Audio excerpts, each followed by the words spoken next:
If you've struggled with stress, balance, or burnout, and simply feel discouraged or even defeated, and if you're ready to move from force to flow and enjoy ultimate Zen success in your career, health, or relationships, then the Zen Success Show is for you.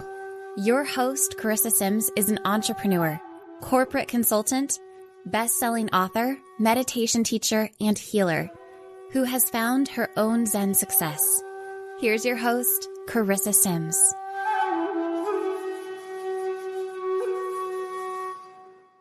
Welcome to this week's episode of Zen Success.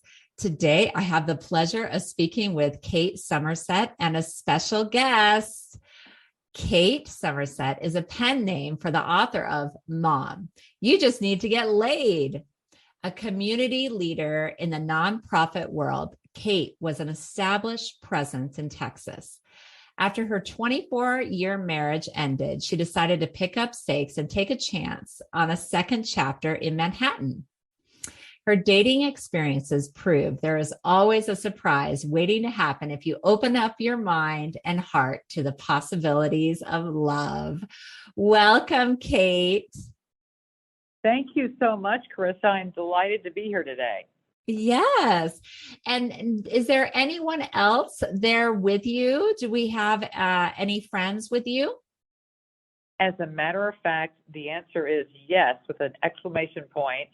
My book, it features 15 stories of dating in New York City, has 15 men in the book. And one of those men, Marcus, is with me today. I've never done an interview. Hello. Yeah, he's speaking to you now. So I've never done an interview with one of the men in the book, and the first person that I would think to do this with is Marcus because he's great, and so I'm delighted that he was willing to do this today. That's amazing.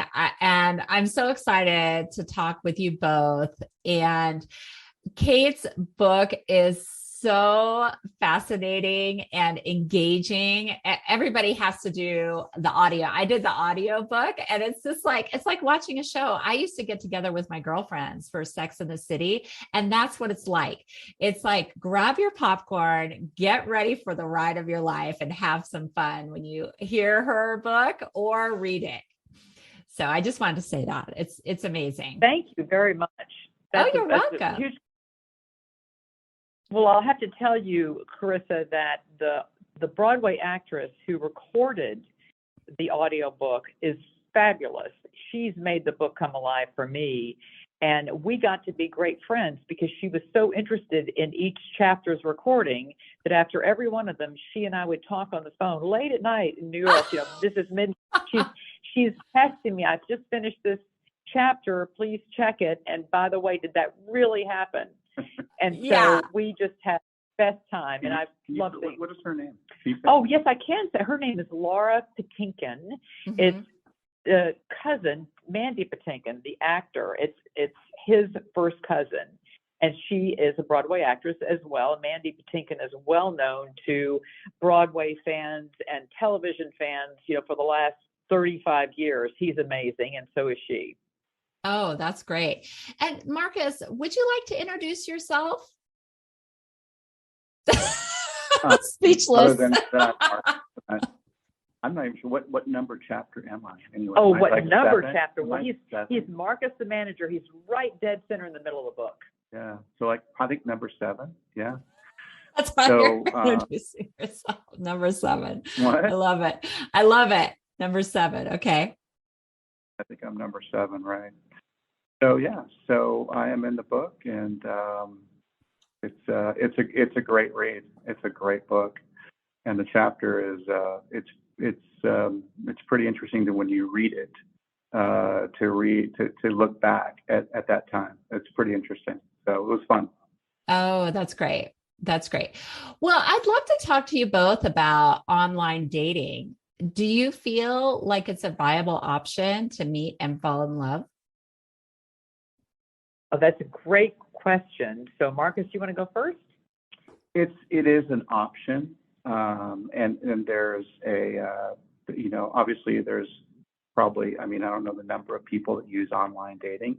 It is the way it is done today. There's very other few options, I guess the way to say it. So it's just it's become normal.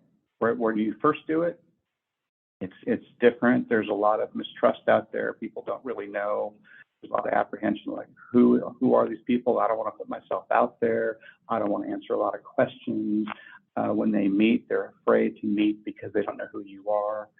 So there's just a lot of stuff going on with online dating, but it's becoming normal, I guess.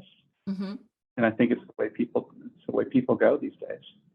Carissa, I would say when I first started dating after my divorce, when I moved to New York, I got on 5 dating sites at the same time, which sounds absurd, but when you are from Texas, you do things in a big way, and I carry that with me. I love it. So, the phrase is, go big or go home. Right. And that refers to our hairstyle as well as our clothing and everything else. But at any rate, the 5 sites were different. I found that there were different questions that were required of you when you applied to be on a particular site. And I always paid for the subscriptions that I did on the sites that I was on. But my favorite, the one that I met Marcus on, is called Bumble. And I don't mind advertising for Bumble. Yeah, you can talk about why it's different or something. Yeah. It's different because the woman makes the first move. And in other situations, you're in this sort of dance, this conversational dance with the person that you're meeting for the first time online before you ever meet in person. And for me, a good conversationalist is everything.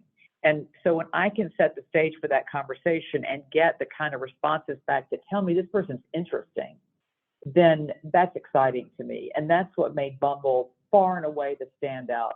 Of the people in the book that I met of the 15 men, I met 9 of them online and 6 of them in person. But Marcus is right. This is a much more efficient sort of way of the world, way to date now. It's a lot harder to meet people in person because of the way we live our lives. Also, back in the day, when there were such a thing as arranged marriages 100 years ago, you met people because someone introduced you.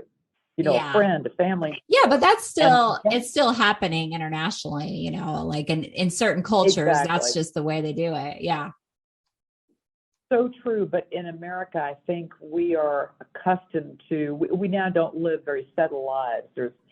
There's a lot of travel, a lot of moving. And it's when you're in a new community, as I was in New York, there was not much of a chance I was going to meet people in person. So online was a really great option for me.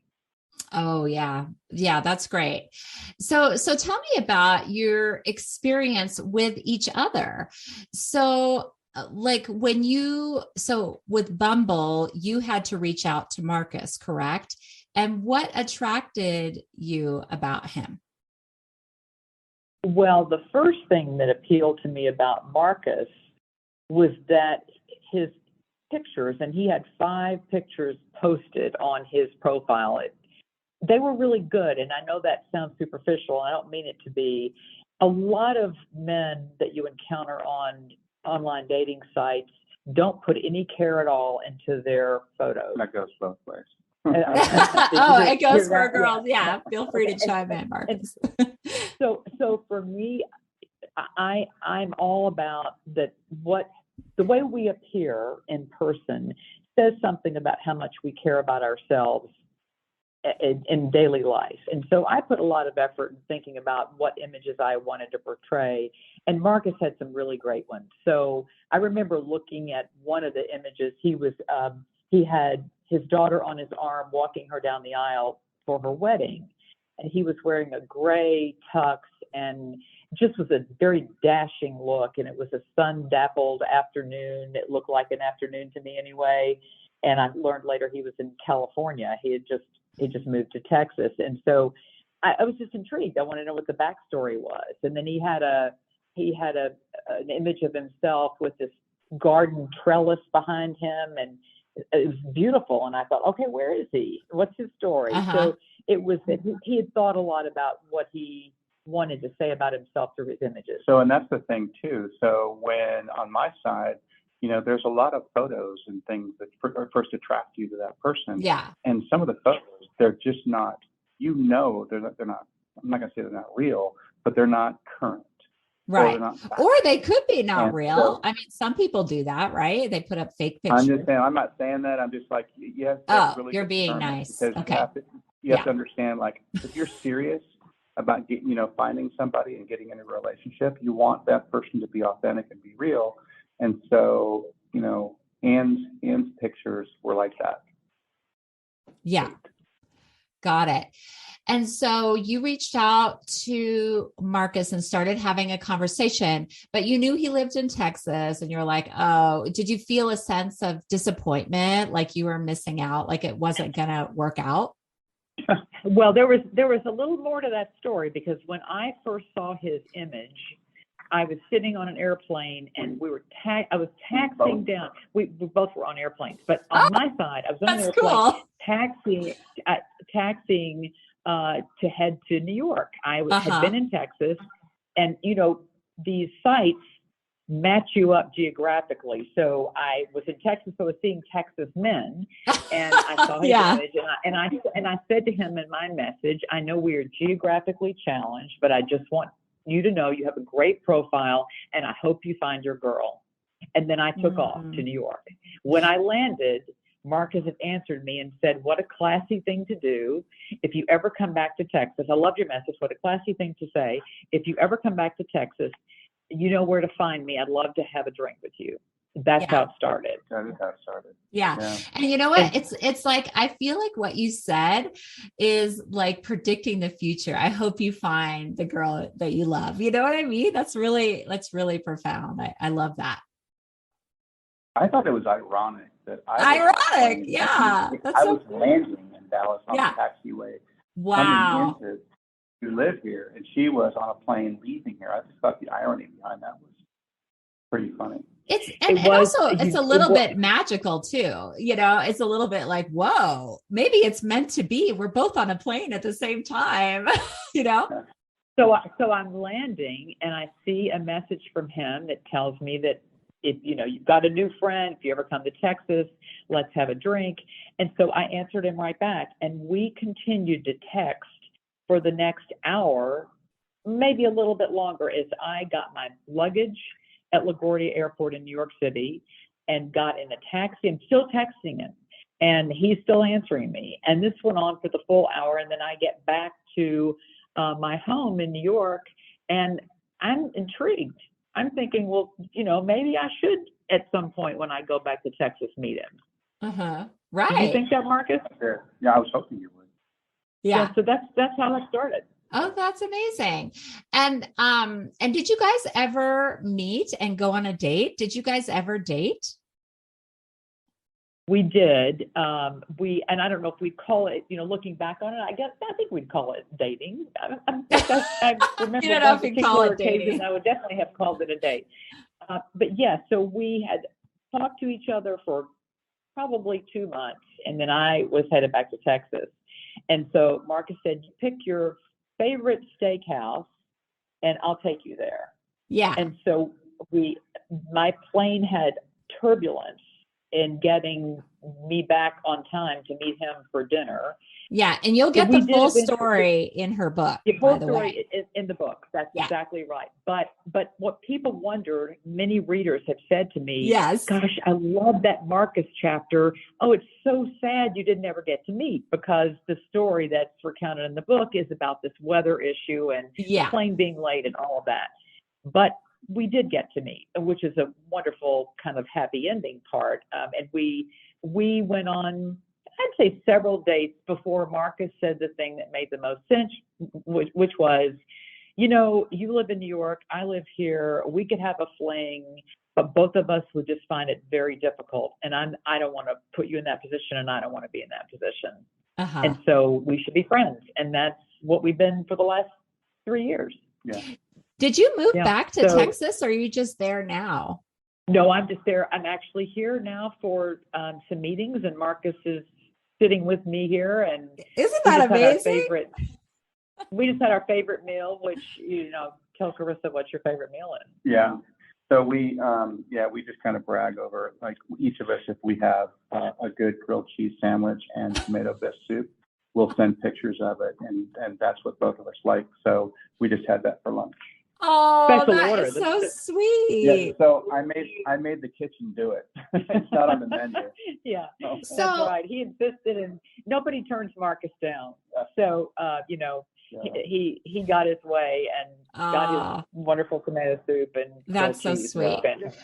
So you guys had Yeah. a romantic connection, but it was like he was a gentleman and respectful of the distance and said it's just better to let it go and see other people. Is that right? You nailed it. In fact, that's one of the many, many things I admire about Marcus is that he is first and foremost a gentleman. Impeccable manners, charming person. He's blushing now. No, he's really not. but Yeah, but I can he feel his truly, energy. It's amazing. He's truly focused on doing what's right. And I don't mean just in terms of dating, but in terms of his life and his kids and his obligations. And, when you start getting to know somebody, even if it's initially in a romantic way, you're sort of deciding if there's chemistry there. And I think there was chemistry there. Yeah. Mm-hmm. I just don't think, at the time, it just wasn't going to make sense. And I don't think it was in both of our best interest at that time. So it was easier, I think, to, agree that this should just be a friendship, as opposed to going through some type of agonizing long-term thing that, they don't usually work out, to be honest with you. So I just thought that was the better thing to do. Long distance dating is tough, and Yeah. that would have been difficult. But, I was definitely attracted to him. And I just told him today that he reminds me of, in terms of his appearance, he reminds me of a much younger Tom Jones, the performer. You know who Tom Jones is, Clarissa? Yeah.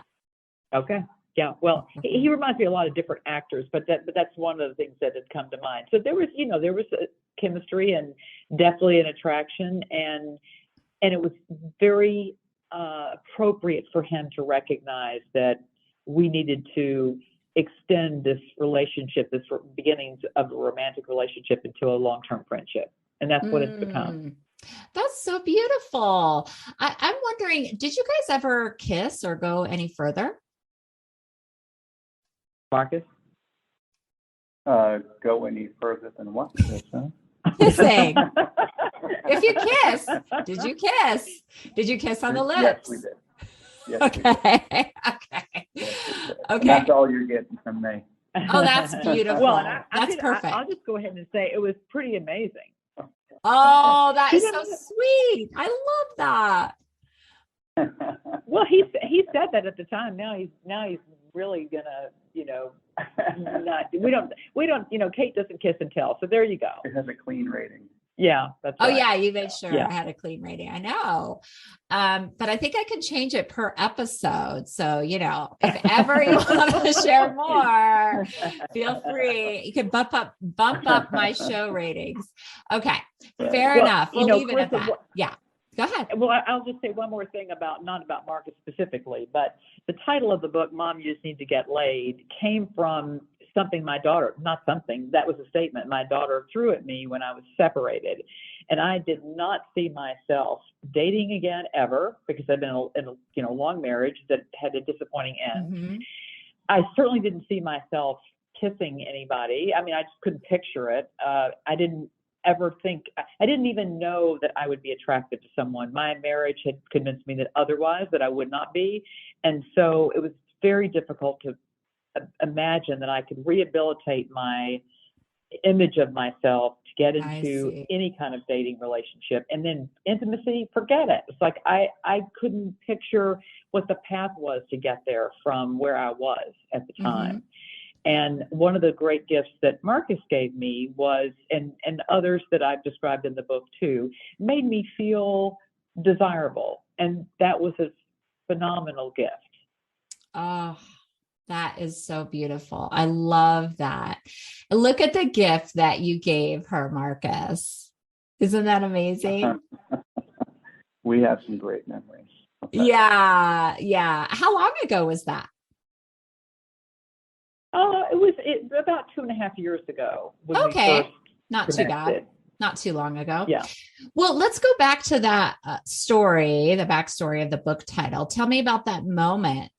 What was going on? I know a lot of it's in the book, but how did you Yeah, feel? happy to share. When Well, your daughter said something, and it's very wise of her and profound. Well, at the time, it was just sassy. I was in my, Yeah. I was living with her in the house in which she was raised, and my ex-husband, separated at the time, had moved out. And she and I were getting on each other's nerves. I don't know if you have children or a daughter, but there's a lot of friction sometimes between teenage daughters and mothers. And that friction really had accelerated because I was in this precarious position of not knowing when my marriage was going to be concluded, and her life felt disrupted. And so she was constantly testing me. And so she had a bunch of friends over on the night in question, and they were occupying my computer chair, which I needed to finish my work at the computer at 1 a.m. And I couldn't get her to get up and leave and take her friends to her room. And so I asked her nicely at first, and she said, "Oh gosh, Mom, you're so bossy. Why are you always telling me what to do? Can't you get a life? Why don't you enjoy yourself? Why are you always working?" And so I persisted and said, "Whatever you think of my life, I still have to finish this project. I need you to get up." So she reluctantly slid out of the chair. As she's walking out of the room, she turned and looked over her shoulder, and she said to me, "Mom, you know what? You just need to get laid." And so I was totally shocked. I was blown away because What did you say? what I said to her was, "No way." Because again, like I said a moment ago, I didn't picture ever dating, and the idea of sex was completely off the radar. But going forward, after that little brief, and she's laughing, her friends are laughing, and I kind of started laughing too because it was sort of funny. And what 18-year-old says this to their mom? I'm sure a lot of them think it, but she said, "You need to find somebody to love you before you get too old." And so then she's laughing. Before you get too old. Before you get too old. And so then I said, "Well, I don't think that's in the cards." And she said, "Well, the other thing that I said, you really should do that." And so I'm still trying to get her off my case. And I said, "Okay, honey, you're 18. By the time you're 21, I'll promise I'll get that done." And I high-fived her, and she left the room. And her friends were I think they were mortified because maybe they'd never said that to their mothers, or they weren't in the situation my daughter was in, but that's how it happened. And the book itself is relatively PG. There's not, there's not an explanation of, as you asked the question earlier, something that happened that reveals all intimate secrets. That's not what Kate does in the book. But outside the book is another story. There's a whole other backdrop, I guess, that could be revealed. But at any rate, it's wonderful to get your life back. When you've lost it, it's wonderful to get a sense that you can matter, that you can believe in yourself, and that other people find something about you that's interesting. It's remarkable, really. Yeah. And did you feel, do you feel looking back that your divorce and separation was a gift to your life? Oh, I think Marcus needs to answer that question also. Okay. Yes. I'll do it for both of you, for sure. Yeah, different from mine. But okay, I'll answer to say that I have been asked more than 100 times how I felt once I got divorced. And my answer was relieved. I didn't grieve it. I didn't miss it. Wow. It had been so traumatic and so difficult and challenging that all I could think was, "Oh my gosh, I can breathe again." And so those who have been in marriages that are not just where the love is lost or it's gone, but where there's been abuse and addiction and all of it. You'll appreciate this. The word is suffocating. Okay. You know, it's For when you get you, out that you're saying your experience, Marcus. yeah, it's just you put it into like you were being suffocated and now you can breathe. That's kind of Wow. what it is. You know, it's a freeing thing. But for me, I was trying to figure out what Kate was trying to say, and I think maybe it's the same as me. It said it was a suffocating thing, and to get that once it's over with, you feel like you can breathe. You can feel like it's as you go on, it's you realize it's a necessary thing that had to happen for you to move on and explore the next chapter of your life. And it's going to be different, and it's going to be amazing. And that's the way I feel about it. And I think, Kate, you too. Yeah, that's beautifully said. That really is true. It's the bridge to the next chapter of your life. People stay in bad marriages for lots of reasons. Yes. And one of them is that they don't believe there's anything on the other side. They're not willing to take the risk. Mm-hmm. Right. But if you don't take the risk, you won't ever know. Yeah. Or some people. Thinking, yeah. Go ahead. Well, I was just saying, I just remember being late in my 40s and just, realizing how fragile life is, and that I didn't want to leave this world with any regrets. And I was finding myself kind of regretting my existence. I didn't want it to be that way. So that's one man's opinion, but that's kind of how I felt.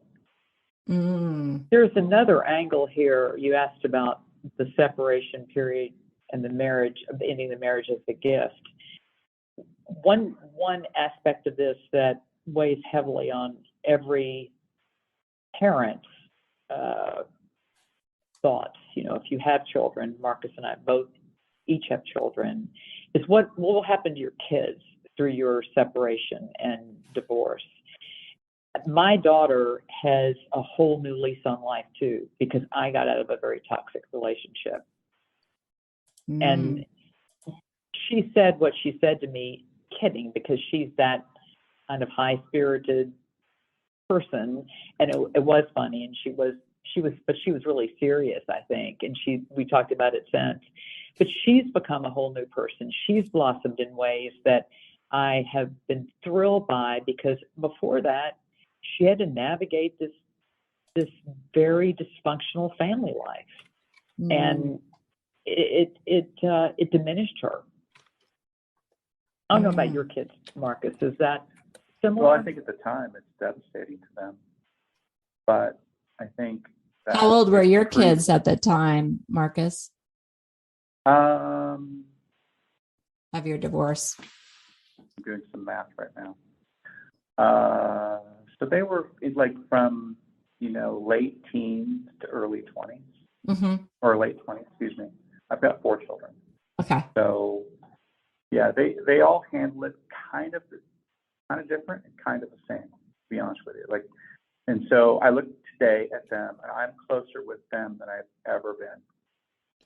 And I think that's that's part of the win for it. I think they see us, each parent, differently today, and they recognize our strengths and our weaknesses. But I just think there's a lot more respect today. And I think, in a kind of a sick way, I think it teaches your kids, to become independent and to think independently and not have to, so marriage is great. It is great. It's what we're all looking for, strive for. But if it's not right, you don't want to teach your kids to stay in something that's wrong. So anyway, I think they kind of benefit from it, to be honest with you, at the end of the day. Not that it didn't cause trauma or whatever, but I think they'll be better for it in the long run.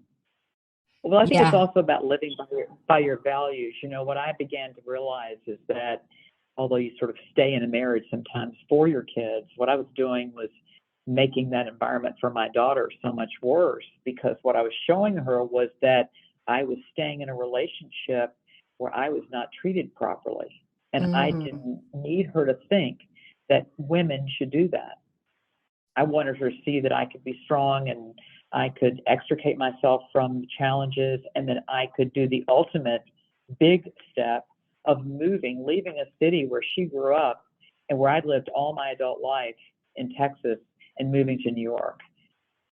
On my first birthday after that move, she sent me a text. It was probably the best birthday gift I've ever gotten. And she told me that I was the strongest, bravest person that she knew, and that I was her role model.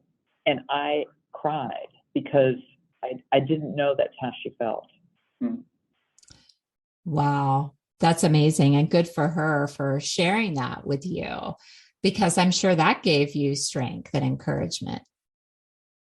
It did. I didn't know she noticed. I didn't know she understood how complicated the decision was to leave not only the marriage, but certainly leave the community that I had counted on as my sustenance and support for all my life. Why did you decide to move, and what drew you to New York, Kate? I love New York. I've loved New York since I was a kid. Oh. I love theater. I did some theater when I was younger, and I would go to do Broadway any chance I got. I also love the energy of New York. I love the stays up all night 24/7 aspect of New York. I love the sophistication of New York. I love the diversity of people and opinion, and you can hear 6 accents standing on the street corner ready to cross the street. So all of that was appealing. I had been to New York also for work, and I had been there, as I mentioned, as a tourist. And then my daughter in 8th grade had decided she wanted to go to boarding school far, far, far away from home. She didn't want to be in this environment that I've already described. So she ended up outside of New York.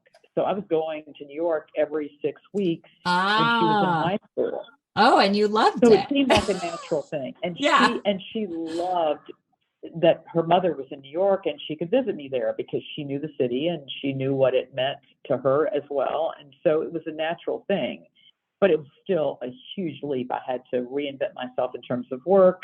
I had to meet all new friends. I had to find a way to, live there. It's a very expensive decision. And yet it was the best thing. It freed me. It gave me a whole new life. And then for Marcus, so what brought you to Texas? Do you have family there? Is that part of where you grew up? No, I have a very similar story. So I'm a California kid. Oh, where did you grow up in California? In Orange County. Okay. And work brought me to Texas. Oh, okay. And I knew nobody. I had no relationships, no acquaintances. Wow. Yeah. It was quite a leap.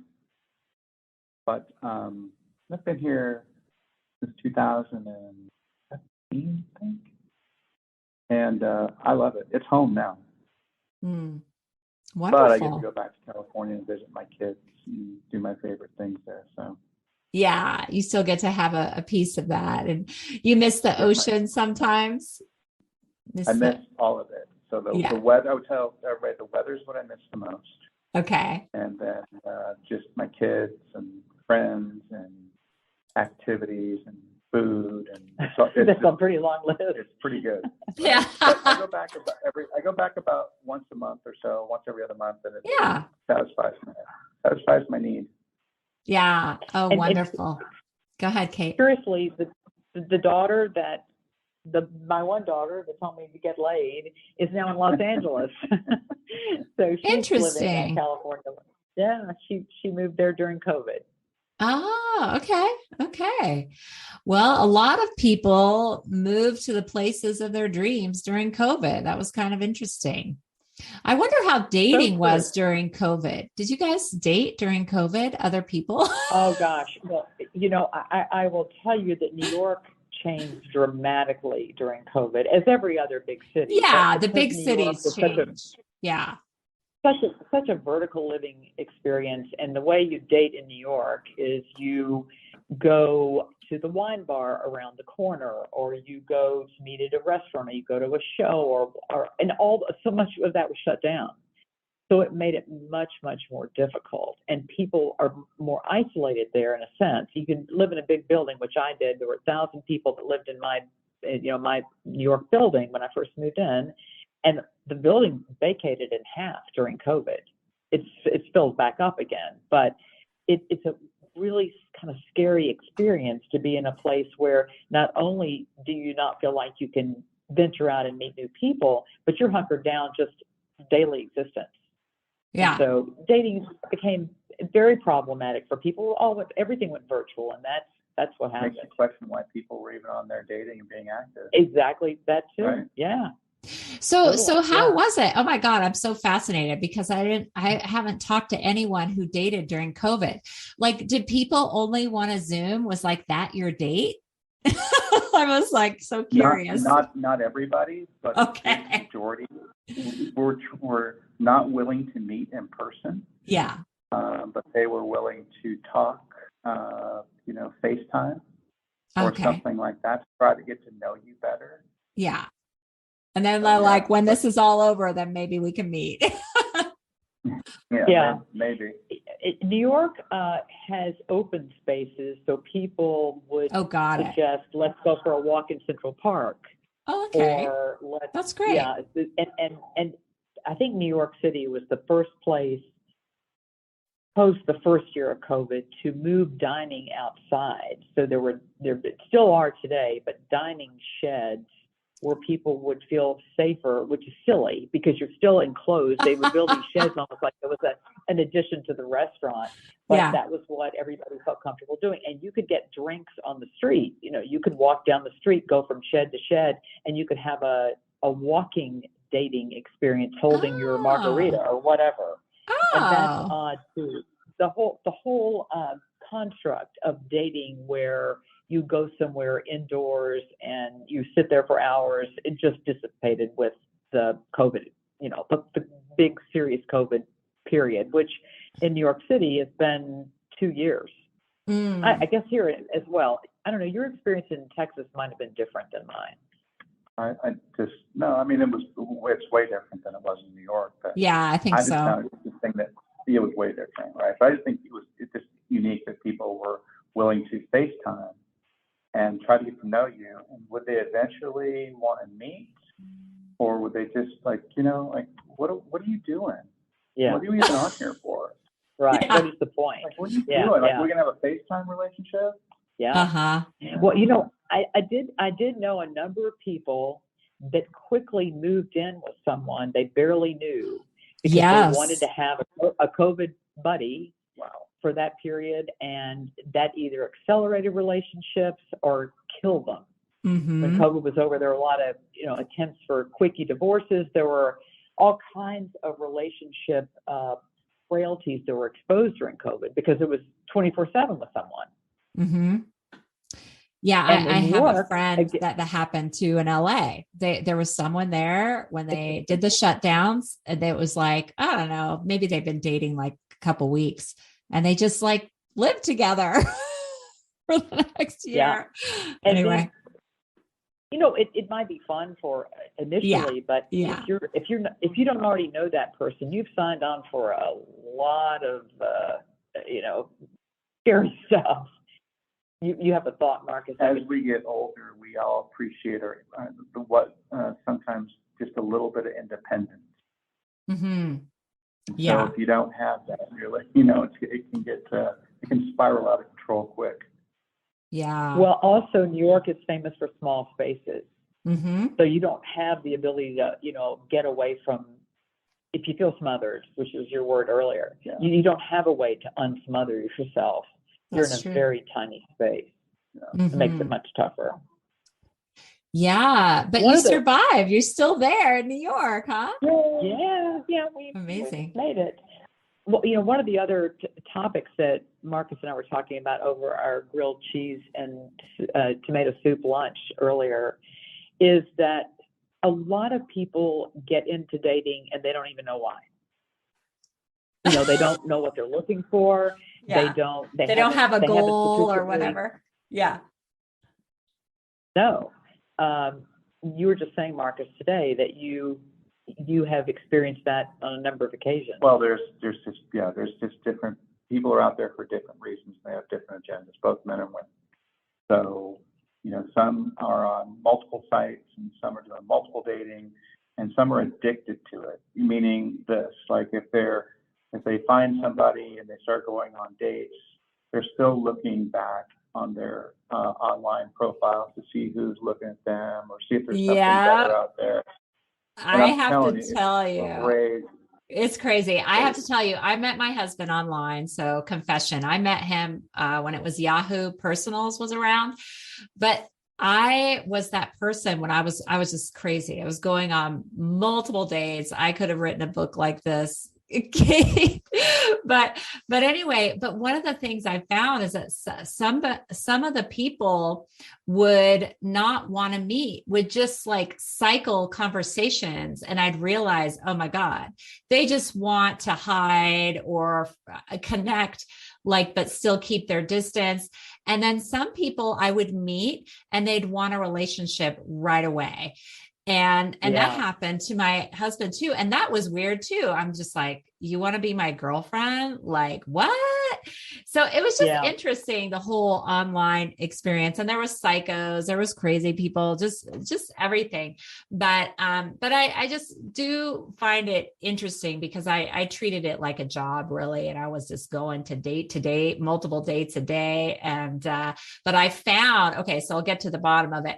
I found that my husband that I'm married to now, I found him still online dating when I thought we were exclusive, and I broke up with him. And then what happened? And then what happened? Well, he was like, oh, I'm sorry. I'm like, I'm done with you. And then I don't know, 8 months later, I called him, what are you doing? And he was in Mexico and he's like, I love you. I want to be with you. So that was the end. And then I was like, okay, yeah, if you want to get married and have kids, then we can get back together. Right. I'm all bitter. Well, one of the aspects of this invisibility when you're dating online, because you don't really know what the other person's doing. You may not even have their last name. You may not know where they live. There's so many pieces of information that are not there when you see a picture. Mm-hmm. But one of the references we made earlier that I think is the biggest problem of all is what I said about people who don't know what their agenda is today. Yeah. And I was really clear. When I got to New York, my agenda was to build community and to meet people that I could be interested in. And I don't mean necessarily romantically, just interested in, period. Because when I get to know somebody, I really want to know their story. I want to know what makes them tick. I want to know. You're such an author. Oh my God. You're amazing. Yes. You want to know everything. It's fun for me to build community by investing in other people. That's that's the best and most authentic way to do it. I believe in connection, legitimate connections, whether it's in business, which is another project I'm working on, a book for that purpose, but also in dating. I think people that are insincere, Marcus has already referenced this, they just waste our time. Mm-hmm. Yeah. And go back to your story too, Marcus. I interrupted you with my own story when you were talking about dating online. Yeah. Well, I don't remember exactly what I was talking about, but I'll tell you that in what you said earlier, they make it difficult to get off the sites and That's true. Where you're not visible. Do you know that, right? So even though I didn't know that. I didn't know that, but yeah, that makes sense. But it's the truth. So even though you cancel your account, you go through all the steps, you're still visible because they want your picture on their sites. So they have more people or something? Yeah. I think so. Yeah, I think. But it makes it really, really difficult to, get off there. So in his defense. Oh, yeah. I know. There you go. Yeah. Well, hey. Yeah, stand up for the guy. My brother. Yeah. Hey, I gave him another chance. We're married with 2 kids. Good for you. That's fantastic. I love bygones. Happy ever happy ever after story. I'm sure you do. Yeah. Well, and But I it's don't know, like, did girls used to always ask for they would want my full name. okay. And then I was like, They're doing like a you're gonna do background check. You're going to do a background check? Yeah. They're like, yeah. And I go, I wonder how come I'm not asking for all your credentials. Maybe, you know what I mean? Like, Oh my God. It's so weird. I never thought to do that. You guys are asking for my credentials, but I'm not asking for yours? Because it's about trust and faith and, yeah. Go find out and see. Yeah. Anyway. Yeah. But I have to tell you another interesting story is, so I was like going crazy, like I said, crazy dater, just like, okay, I'm on a mission, find my man. And then, so my roommate at the time was single, but she was too scared to go start a profile on the dating sites. So she messaged this guy that she was interested in. It wasn't me.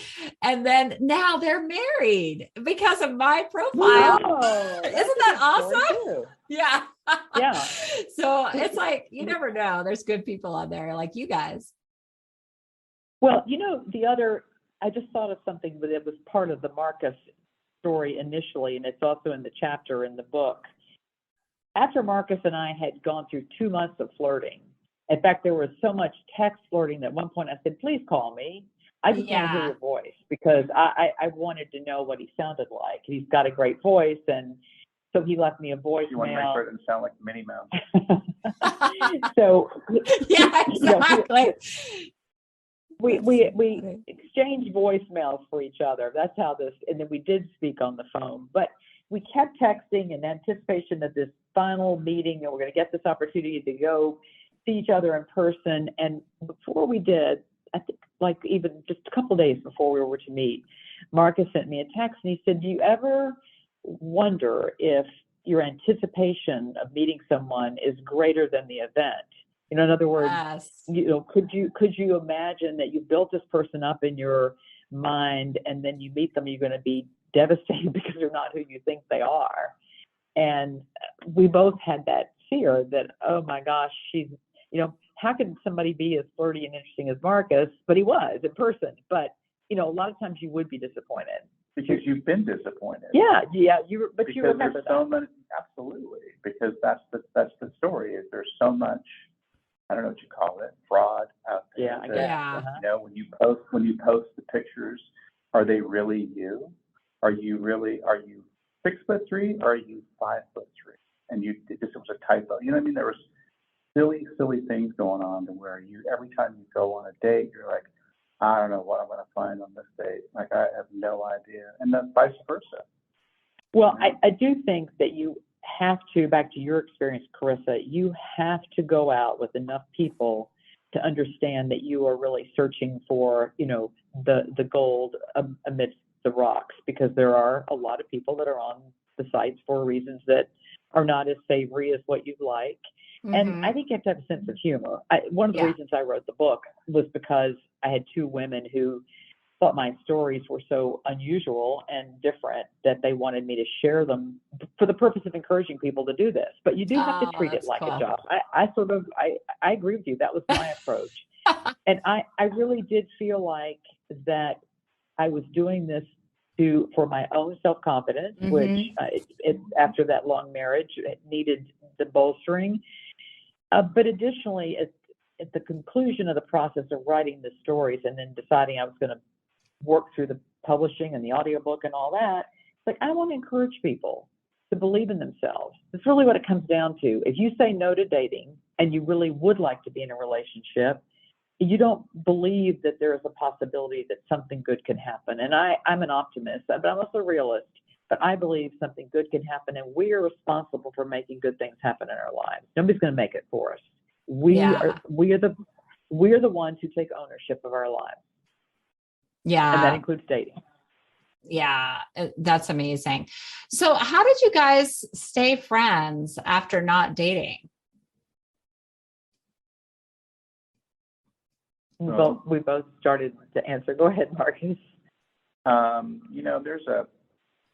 There's just a connection between Kate and I. I know. I feel that. I feel that. Yeah, So there's a wonderful. connection, and sometimes it's just a better situation. And she's one of my best friends, and I think it's Oh, because I think we can talk and have intimacy and transparency and like all these conversations without the fear of anything romantic getting in the way or involved. So it just allows us to kind of be open books. And if you haven't figured it out, she's a great interviewer. oh So yeah. Dynamite. Gosh. She's Yeah. a blast. I tell her all the time, she's a blast to be around. It's enjoyable to be with her because she asks you questions about your life and what's going on, and she's truly there's a few people in the world that will take the time out to get want to get to know you and keep getting to know you. So that's who she is to me. Well, Marcus is a fascinating person to know, and he is an open book about his feelings, about his hopes and dreams, about his challenges. And that's what an intimate conversation really is. If you are not willing to participate, then you can only go so far in getting to know someone and being supportive of them.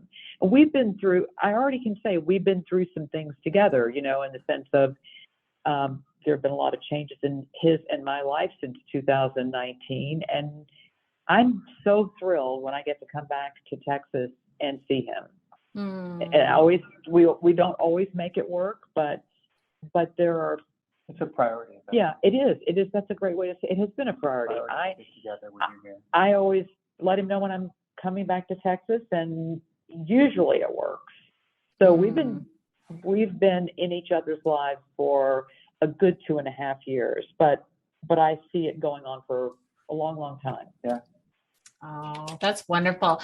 Well, it's been such a pleasure getting to know you both, meeting Marcus, and hearing about your incredible book, Mom, You Just Need to Get Laid. Everybody go out and get the book, and I'll put the website and how to buy your book, Kate, in the show notes. So thank you both for being on my show today. Thank you so much, Carissa. Happy holidays. Happy holidays. Thank you. Bye-bye. Bye.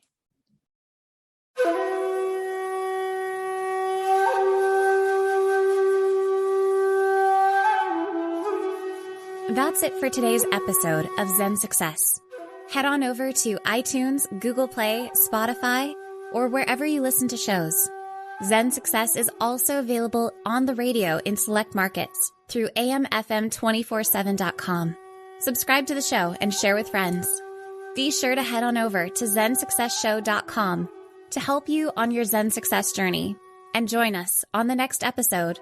May you find your own Zen success in life.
That's it for today's episode of Zen Success.